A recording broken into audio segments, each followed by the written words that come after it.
to reclaim the African burial ground. It was a parking lot for VCU up until May of 2011. But every year from 2003 until this year to the present, there has been a ceremony conducted on the anniversary of the date when Gabriel, the slave rebellion leader, became an ancestor, October 10th in the year 1800. So this site, even unseen and unrecognized by most people, has been a site for a long time for people to come and acknowledge the history of this area. And the fact that we were able to work so hard with so many people so that you are standing on soil and grass instead of gravel and pavement is a real testament to the fact that we in this city and around the world recognize the importance of this site for us all. So just remember that. We don't know exactly where the graves are in this area, but you are standing and will be walking amongst the ancestors right here. I'd like to welcome Vinny Weeks. He's president of the Richmond chapter of All Is One the Vision, and he is going to give a presentation on the life of Gabriel, executed here on October 10th, 1800, our freedom fighter.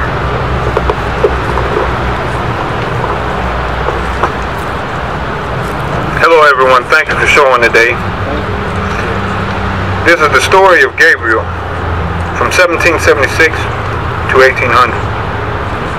He was a proud black man, born into slavery but determined to be free.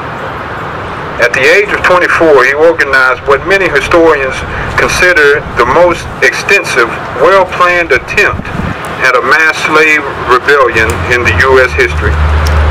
Every school child should know his story. There should be a statue of him on Virginia's Capitol Square. Schools should be named after him. Bridges, libraries, cities. His name was Gabriel.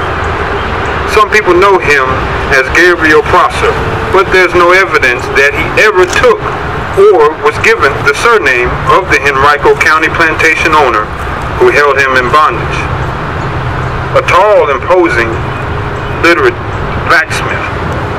Gabriel was born in 1776, the year of the American Revolution that proclaimed all men are created equal. He evidently took this to heart.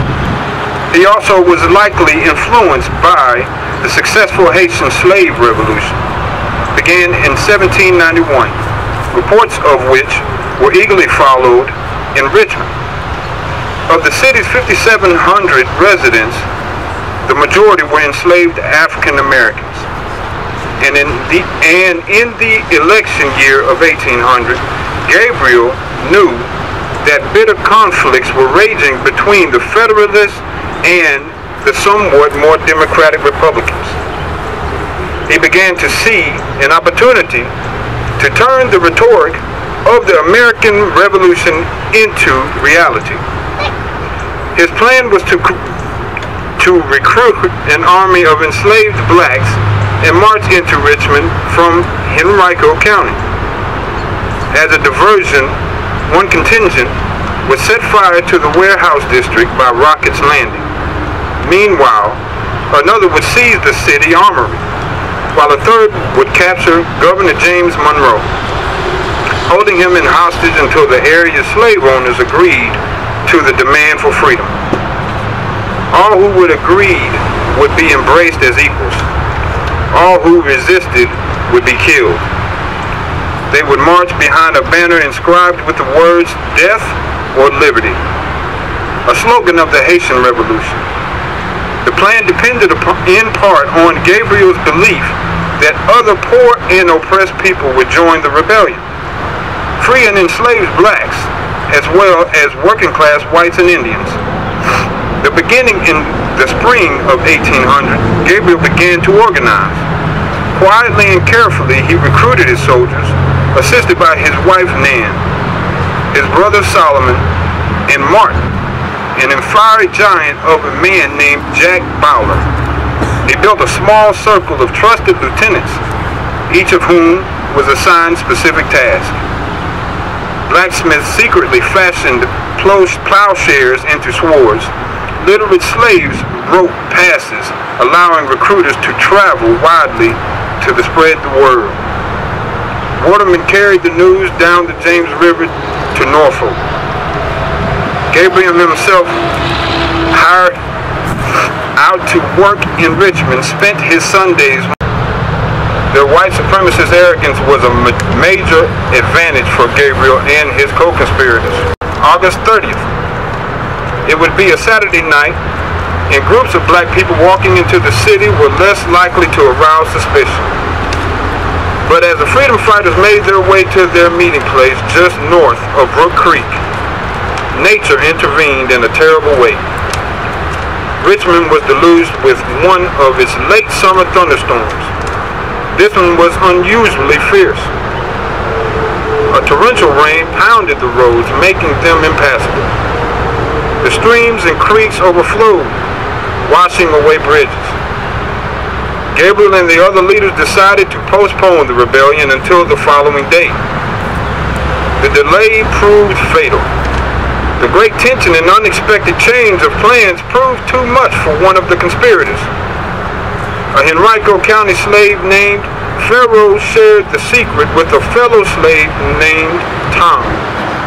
Together they told a member of their owner's family. By Sunday afternoon, the governor was taking action. Local militias were hastily mobilized and deployed. Groups of armed whites combed the countryside, rounding up suspects. Among the slave owners, panic reigned. As news of the aborted rebellion spread, town officials across the region pleaded with the governor to send arms and ammunition. For weeks, Gabriel himself eluded capture. Finally, he left his hiding place, swam out into the James River, and boarded a three-masted schooner called the Mary.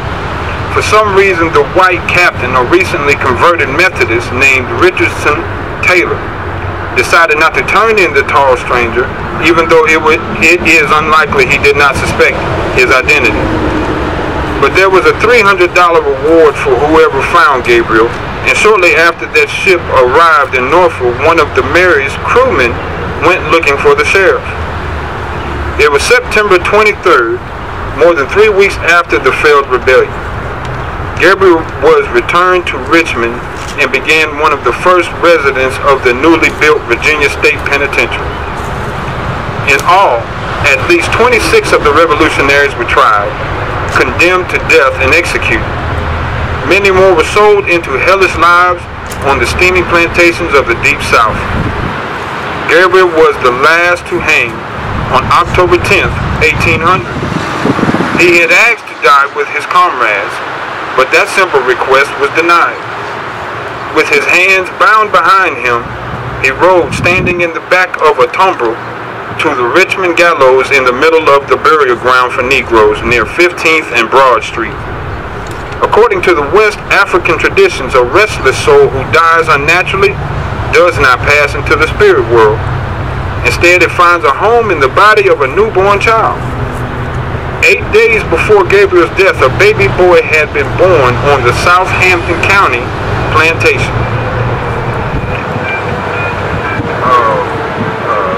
Please, excuse me. That's okay, man. You're right. Okay, and for our brief interruption. Okay.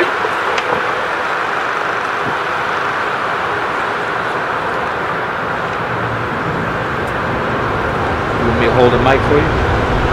No, I'm good, brother. Hey, it just skipped back to the...